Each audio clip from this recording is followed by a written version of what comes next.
A very good morning to all of you. Welcome you all in class 12th economics.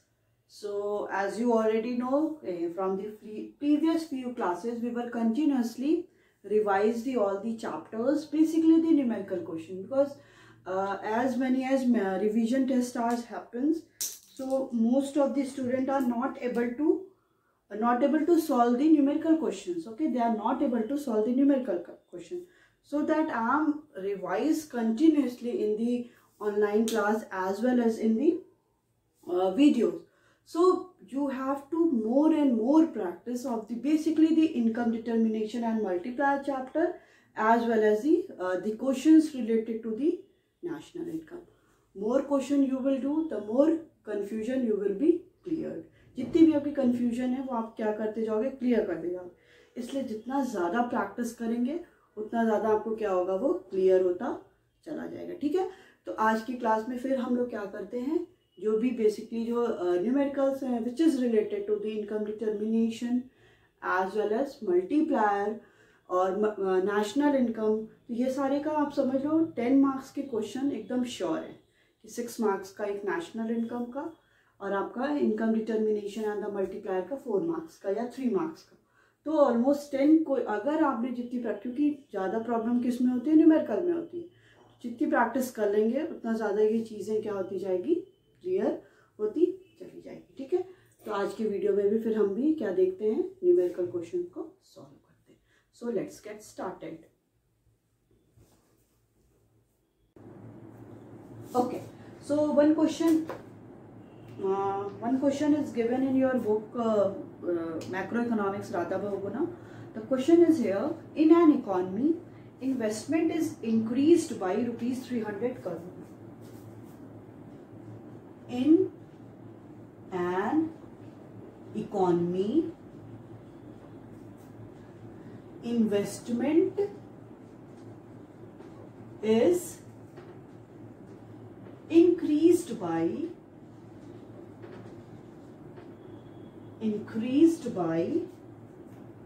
rupees 300 crore if MPC is 2/3. Okay, so calculate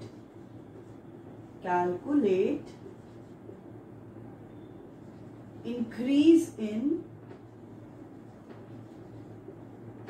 national income. ठीक है, क्या है question आपका? Question already दे रहा है, कह रहा है कि किसी भी इकोनॉमी में क्या होता है, इन्वेस्टमेंट क्या है. इन्वेस्टमेंट क्या हो रहा है, investment is increased by rupees 300 crore. जो इन्वेस्टमेंट है वो कितना इंक्रीज हो रहा है, 300 करोड़ इंक्रीज हो रहा है.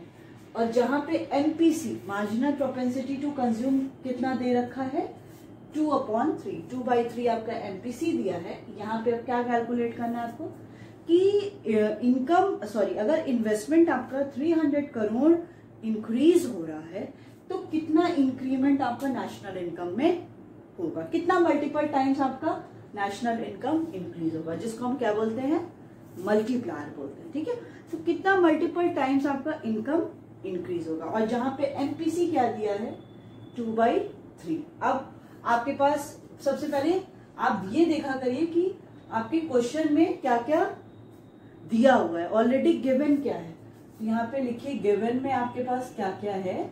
आपके पास इन्वेस्टमेंट इज इंक्रीज्ड बाय का क्या मतलब हो गया, यहाँ पे ये क्या दिया है, डेल्टा आई दिया है. डेल्टा आई दिया है आपका रुपीज 300 करोड़. आपके पास और क्या दिया है, एमपीसी दिया है. एमपीसी 2/3 है, इसको चेंज कर लीजिए, कितना आएगा, 0.67 मान लीजिए. ठीक है, 0.67 होगा. इसको डिवाइड करेंगे क्या आएगा, 3 2 3 6 18 0.6666. तो हम लोग इसको क्या कर लेते हैं 0.67 ले लेते हैं. ठीक है, आपके पास क्वेश्चन में ऑलरेडी गिवन क्या क्या है, आपके पास चेंज इन इन्वेस्टमेंट दिया है और एमपीसी ऑलरेडी गिवन है. अब आप क्या कर सकते हो, आपको यहाँ पे क्या कैलकुलेट करना है, सबसे पहले आपको नेशनल इनकम कैलकुलेट करना है। हमको पता है यहाँ पे हम वो निकाल सकते हैं के, मतलब मल्टीप्लायर का फॉर्मूला क्या होता है, के इक्वल टू 1/1 माइनस MPC। अगर यहाँ से हमको के की वैल्यू, के की मतलब मल्टीप्लायर की वैल्यू पता चल जाएगी, तो हम लोग वो वैल्यू क्या कर सकते हैं, उसको हम लोग उस पर पुट कर सकते हैं, K equal to delta Y upon delta I. K हमें पता है, डेल्टा आई हमें पता है, डेल्टा आई ऑलरेडी गिवन है, डेल्टा वाई हम वहां से कैलकुलेट कर लेंगे। ये आपका क्या हो गया, 1/1 माइनस 0.67, ये आपका आ गया 1/0.33। आगे इसको माइनस करेंगे, इसको हटाइए, हम यहाँ पे अगर लगा देते हैं तो ये आपका क्या आ गया 0.3। ठीक है, इसको समझ गया ना, ये क्या हो गया आपका 0.3, मतलब आपका के क्या हो गया है 0.3 आ गया। ठीक है, अब आपको के की वैल्यू पता चल गई। नेक्स्ट स्टेप क्या होगा, K equal to delta Y upon delta I. बताइए, delta Y upon delta I होता है कि delta I upon delta Y होता है, ये क्वेश्चन है आपका। यहां पे हम क्या रखेंगे, यहाँ पे आपका क्या हो गया है बताइए, क्वेश्चन है delta Y upon delta I होता है कि delta I upon delta Y होता है। सोचने का आपके पास मौका है, सोचिए इसको।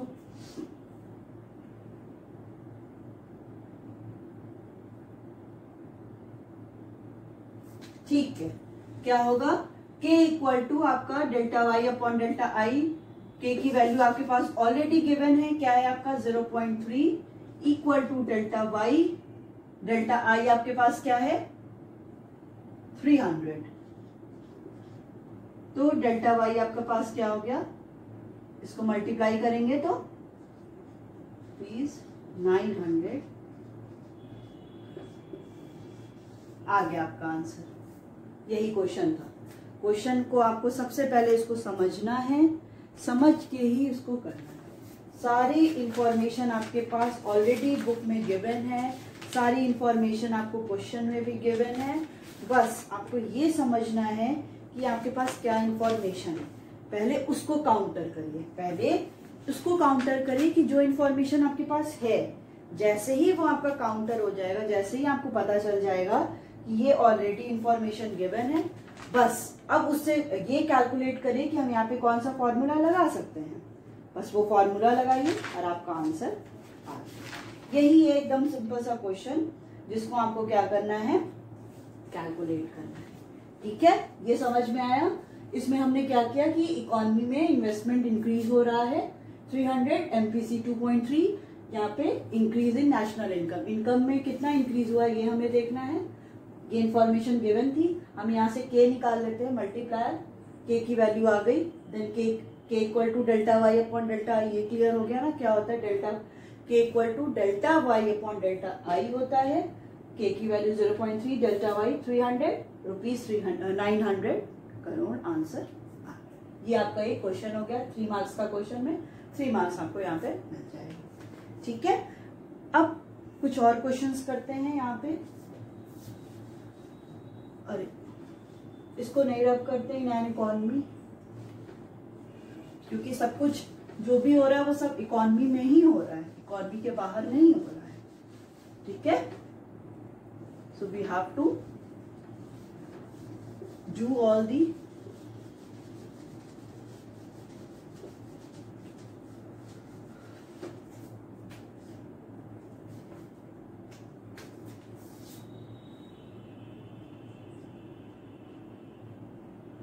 in an economy, an economy is in equilibrium। Economy क्या है, इक्विलिब्रियम पे है। Find MPC। आपको यहाँ पे क्या फाइंड आउट करना है, MPC क्या है। तो 2 वैल्यू ले लीजिए। यहाँ पे आपको autonomous consumption expenditure, autonomous consumption expenditure को हम कैसे डिनोट करते हैं, C से ना, बताइए किससे डिनोट करते हैं, सी बार से करते हैं। ऑटोनॉमस कंजप्शन आपका यहाँ पे कितना दिया हुआ है 100, इन्वेस्टमेंट आई आपका दिया हुआ है 100 और वाई दिया है 2000। So you have to calculate here MPC। आपको यहाँ पे क्या कैलकुलेट करना है MPC कैलकुलेट करना है। आपके पास 20 सेकेंड है, इसको सॉल्व करिए, ट्राई करिए, नहीं तो फिर बताते हैं। ये आपका 2000 है, 100 है और 100 है। MPC कैलकुलेट करना है।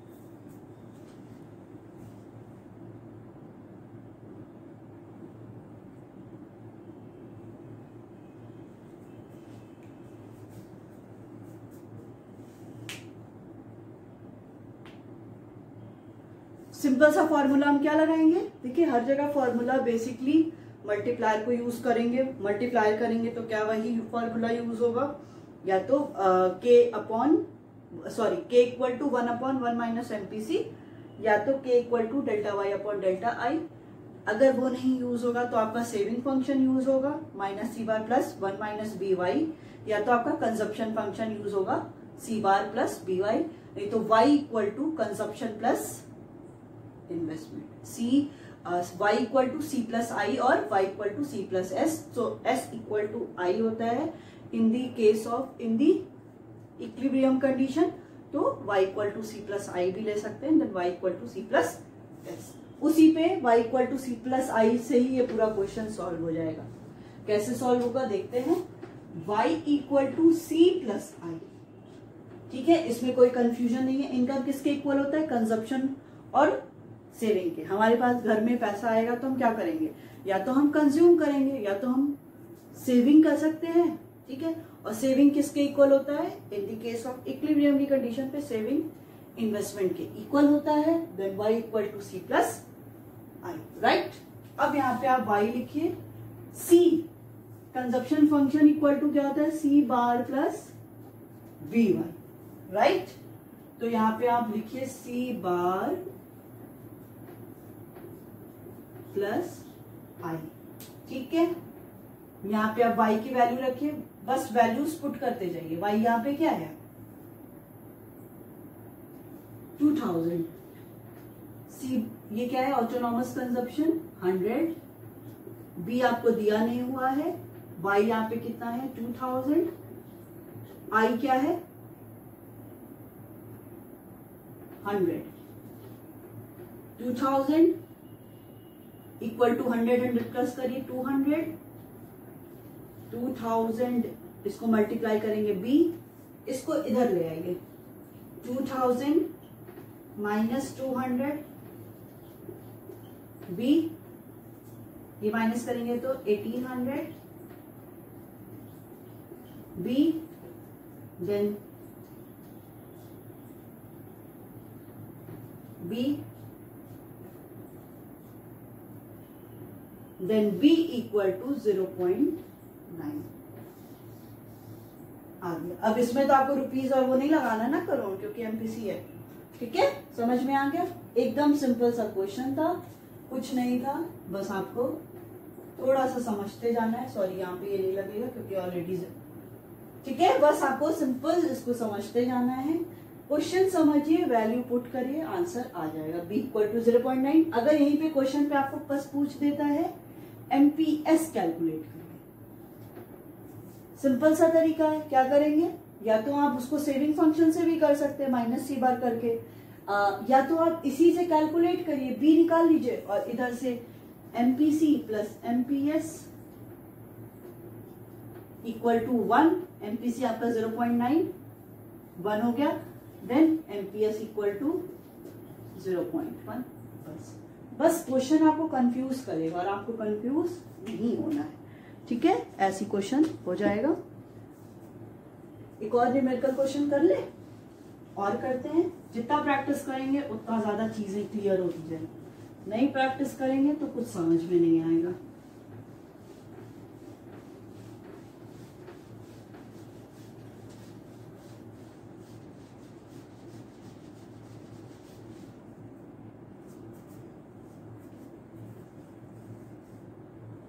देखिए एक और क्वेश्चन क्या कह रहा है, suppose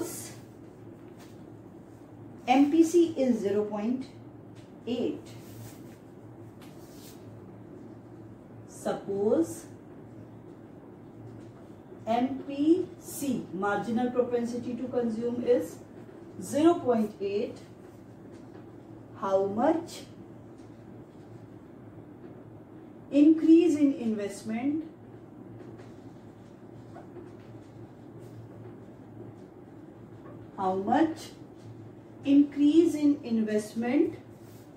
is required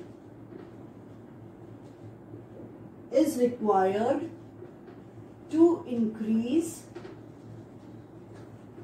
national income by rupees 2000 crore? Calculate. ठीक है, एकदम सिंपल सा क्वेश्चन है.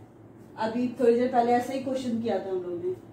इसमें क्या कह रहा है? इसमें ये कह रहा है कि आपके पास एमपीसी कितना दिया हुआ है. एमपीसी आपको दिया है 0.8. एमपीसी की वैल्यू दी है 0.8. फिर इसमें कह रहा है how much increase in investment. Increase in investment means delta I, कि कितना इन्वेस्टमेंट में इंक्रीज हुआ is required to increase income by 2000. मतलब कितना हम इन्वेस्टमेंट में इंक्रीज करेंगे कि हमारा नेशनल इनकम 2000 करोड़ इंक्रीज करेगा. कितना इन्वेस्टमेंट में इंक्रीज हुआ, यही आपको कैलकुलेट करना है कि कितना इंक्रीज इन्वेस्टमेंट में हुआ कि उसके मल्टीपल टाइम्स आपका इनकम भी इंक्रीज हो रहा है. अब क्वेश्चन में देखिए सॉल्यूशन. उसमें देखिए गिवन है आपके पास क्या क्या है. MPC is 0.8, right. आपके पास और क्या दिया है? इंक्रीज नेशनल इनकम, मतलब डेल्टा वाई दिया है rupees 2000 crore. And you have to calculate here delta I. आपको यहाँ पे क्या कैलकुलेट करना है? Delta I calculate. अगर हम लोग सेम अगर हम लोग के की वैल्यू फाइंड आउट कर लें, के की वैल्यू फाइंड आउट कर लेंगे तो K equal to delta Y upon delta I में रख के हम लोग डेल्टा आई फाइंड आउट कर लेंगे. तो हम यहाँ पे क्या लेते हैं? पहले के इक्वल टू 1/1 माइनस एमपीसी. तो आपका 1/1 माइनस एमपीसी क्या है? 0.8 इक्वल हो जाएगा 0.2. के आपका क्या आ गया? 5. देन के इक्वल टू 5 आ गया. नेक्स्ट आप क्या करोगे? K equal to delta Y upon delta I. Delta K की वैल्यू यहाँ पे 5 है. वाई आप लोग क्वेश्चन ऐसे मत करिएगा, मेरे पास स्पेस नहीं है उसमें ऐसे करिए, ऐसे करते जाएगा. ठीक है ना, नीचे नीचे करते जाएगा. तो यहाँ पे 5 हो गया. डेल्टा वाई आपके पास क्या दिया हुआ है? डेल्टा आई क्या हो गया? डेल्टा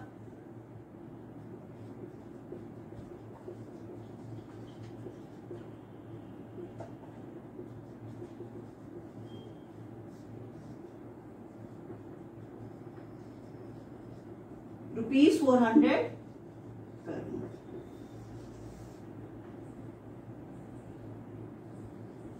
बस क्वेश्चन हो गया.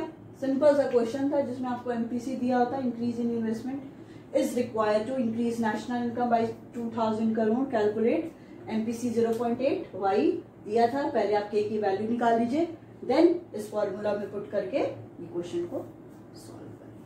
तो ऐसे आपके न्यूमेरिकल क्वेश्चंस हैं जिसमें जितना प्रैक्टिस करोगे उतना ज्यादा ये क्लियर होता चला जाएगा.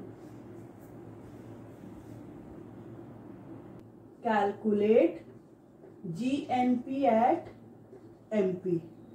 ठीक है, क्वेश्चन में आपके जो आइटम्स गिवन है वो क्या है? सीओई, कि किसमें? रुपीज इन करोड़ में है. सीओई आपको पता है क्या होता है? Compensation of employees. ठीक है, वो कितना दिया है? 2000. नेक्स्ट कह रहा है interest. Interest is 500. Rent 700. Profit है आपका 800. एम्प्लॉयर्स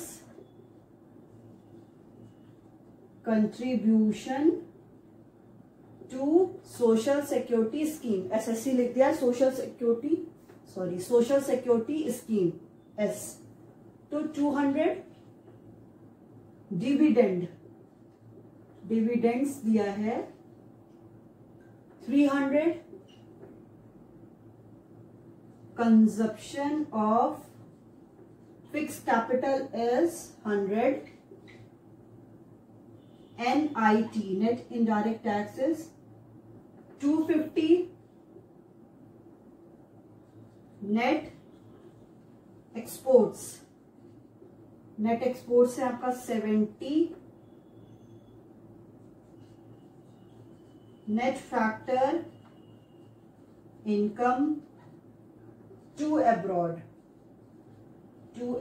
है आपका 150, एंड मिक्स्ड इनकम दिया है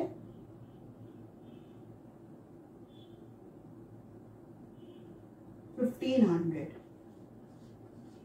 ठीक है, ये दिया आपका 1500। यहां पे आपको क्या कैलकुलेट करना है, GNP एट MP। आपके पास 1 मिनट का टाइम है, करिए इसको। एकदम सिंपल सा क्वेश्चन, आपके पास सब कुछ दिया हुआ है। GNP एट MP आपको कैलकुलेट करना है, करिए कैलकुलेट एक बार।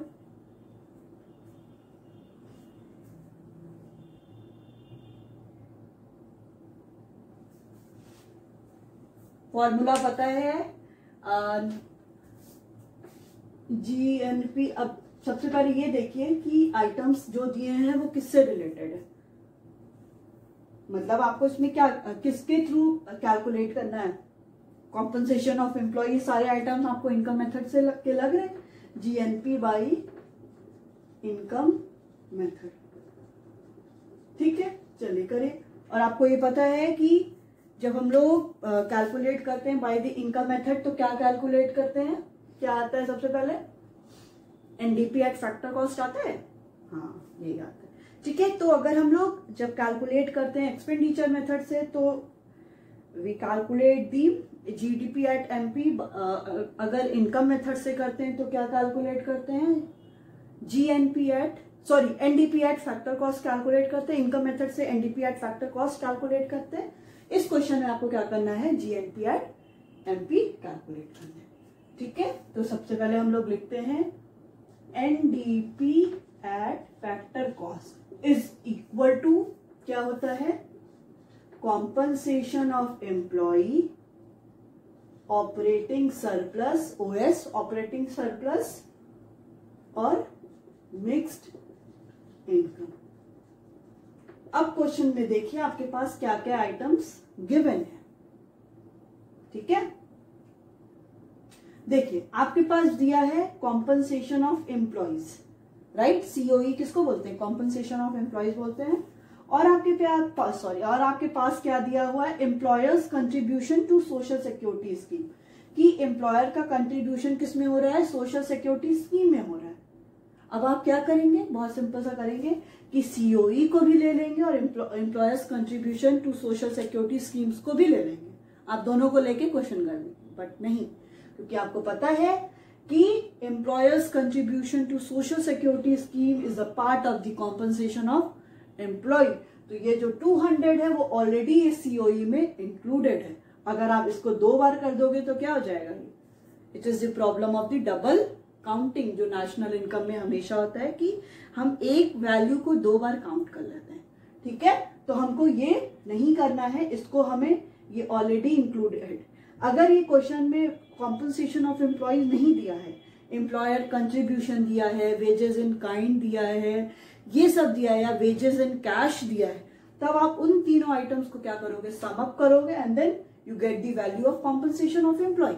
बट ऑलरेडी आपके पास कॉम्पनसेशन ऑफ एम्प्लॉय दिया है, तो आपको ये चाहे जितनी भी वैल्यू दी हो, आपको उससे मतलब नहीं है। सेम उसी के साथ होता है आपका ऑपरेटिंग सरप्लस के साथ। ऑपरेटिंग सरप्लस में अगर आपके पास एक सीधे दे दिया हो ऑपरेटिंग सरप्लस इक्वल टू 5000, ये एग्जांपल है, ऑपरेटिंग सरप्लस 5000 दे दिया और आपके साथ उसी क्वेश्चन में इंटरेस्ट भी दिया हो, रेंट भी दिया हो, प्रॉफिट भी दिया हो, तो आपको इन सारे से कोई मतलब नहीं है। आप सीधे क्या है, यही 5000 इस क्वेश्चन में ले लोगे, और कोई मतलब नहीं है, चाहे जितने भी पार्ट दे दिए हो, कॉर्पोरेशन टैक्स दे दिया हो, कोई टैक्स कुछ भी दे दिया हो, तो आपको इन सारे से कोई मतलब नहीं है, बस आपको इससे मतलब है, आप सीधे ये वैल्यू रख दोगे। ठीक है, मिक्स्ड इनकम का तो आपको पता ही कोई पार्ट होता नहीं है, तो वो mixed income as it is देंगे। अगर क्वेश्चन में नहीं लिया है तो उसको हम लोग 0 अज्यूम करेंगे, राइट, खत्म बात।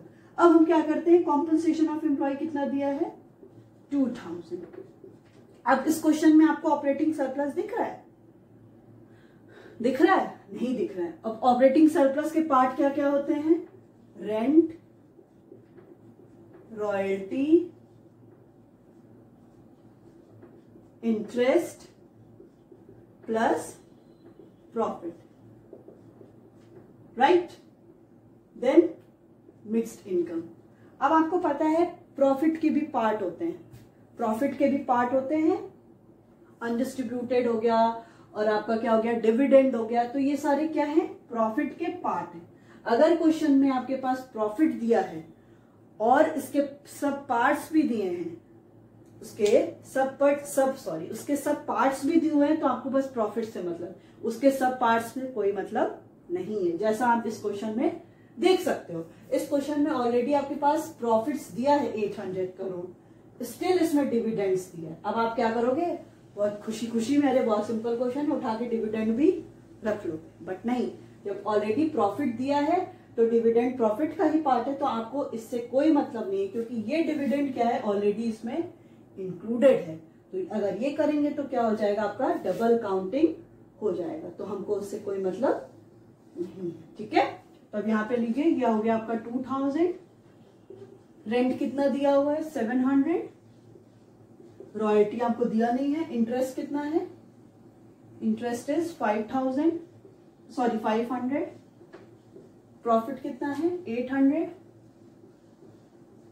Mixed income is 1500।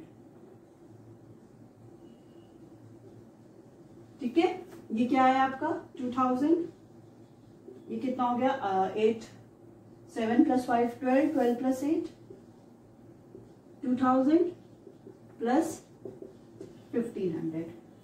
ठीक है, तो आपका एनडीपी एट फैक्टर कॉस्ट आ गया आपका 22450 रुपीज 5500 करोड़, राइट।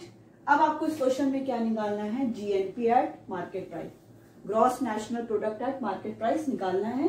आपके पास NDP at NDP at factor cost आ गया है। So GNP at market price equal to NDP at factor cost, gross है और आपके पास नेट है, तो क्या करोगे, डेप्रिसिएशन माइनस और प्लस, माइनस होगा ना, डेप्रिसिएशन यहाँ पे क्या होगा, प्लस होगा, यहाँ पे क्या है, नेशनल है, राइट, और आपके पास डोमेस्टिक है, तो यहाँ पे एनएफआईए प्लस होगा, क्योंकि हम नेशनल निकाल रहे हैं, एमपी निकालना है, और यहाँ पे क्या है, फिक्स कॉस्ट है, तो यहाँ पे प्लस क्या होगा आपका एनआईटी। ठीक है, तो एनडीपी एट फैक्टर कॉस्ट आपके पास कितना दिया हुआ है 5500। डेप्रिसिएशन कितना दिया है, consumption of the fix capital को हम डेप्रिसिएशन भी बोलते हैं, प्लस एनएफआईए कितना दिया, देखिए एनएफआईए यहाँ पे दिया है, net factor income to abroad is given, तो ये आपका क्या हो जाएगा -150 हो जाएगा ना, वही सेम चीज, received minus paid, to abroad है तो मतलब हम पे कर रहे हैं, तो ये प्लस माइनस, बाहर प्लस है और अंदर माइनस है, देखिए ये प्लस है और अंदर क्या है 0 माइनस 150 प्लस एनआईटी क्या है 250, 5500 प्लस 100 प्लस माइनस -150 प्लस 250। अब इसको सम करिए और इससे माइनस कर दीजिए, कितना आएगा 5500 प्लस 250 100 5850 माइनस 150, माइनस करिए इसको, स्पेस नहीं है, 5850 5850 माइनस 150 कितना हो गया? देन आपका GNP at MP equal to 5700 rupees 5700 crore. ठीक है, ये आपका क्या हो गया? आंसर आ गया। कुछ नहीं था, सब कुछ आपके सामने वैल्यूज दी थी, बट आपको क्या करना है, इसमें आइडेंटिफाई करना है कि अगर जो मेन पॉइंट है वो दिया है तो उसके सब पॉइंट से आपको कोई मतलब नहीं है, आप उसको लीव कर दो। ठीक है, ये इसके बाद आपको ये सब चीजें आती है। तो GNP एट MP क्या हो गया आपका? 5700 करोड़ हो गया। राइट।